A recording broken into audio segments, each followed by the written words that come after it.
Hello అందరికీ welcome back to our channel Andhra sisters. ఈరోజు మన ఆంధ్ర సిస్టర్స్ ఛానల్లో గుత్తి బీరకాయ కారం కూర ఎలా తయారు చేసుకోవాలో చూపించబోతున్నాం. దీనికి కావాల్సిన పదార్థాలు: బీరకాయలు, నూనె, ఉప్పు, పసుపు, కారం, జీలకర్ర.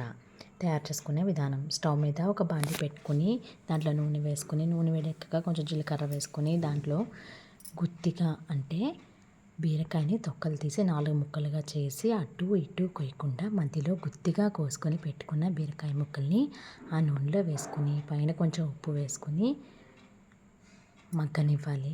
మూత పెట్టి 5 నిమిషాలు ఉన్నాక మూత తీసి చూస్తే బీరకాయలు కొంచెం మగ్గి ఉంటాయి. అలా మగ్గిన బీరకాయలని ఇంకా ఎక్కువసేపు మగ్గి మెత్తగా అయ్యేదాకా వాటిని స్టవ్ మీదే ఉంచాలి. అలా బీరకాయలు మగ్గాయి అనిపించిన తర్వాత కావలసినంత కారం, కొంచెం పసుపు వేసి ఒకసారి బాగా కలుపుకోవాలి. అలా ఎగురుతున్న బీరకాయల్లో నూనె అంతా పైకి వచ్చేదాకా బీరకాయని లో ఫ్లేమ్ మీద పెట్టుకుని ఎగరనివ్వాలి.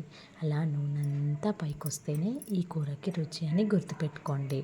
ఇలా తయారు చేసుకున్న బీరకాయ కూరని వేడి నూనెలో కలుపుకొని తింటే అద్భుత. ట్రై చేయండి. ఎలా కుదిరిందో కామెంట్ చేయండి. Thank you for watching our video. Like, share, subscribe to Andhra sisters.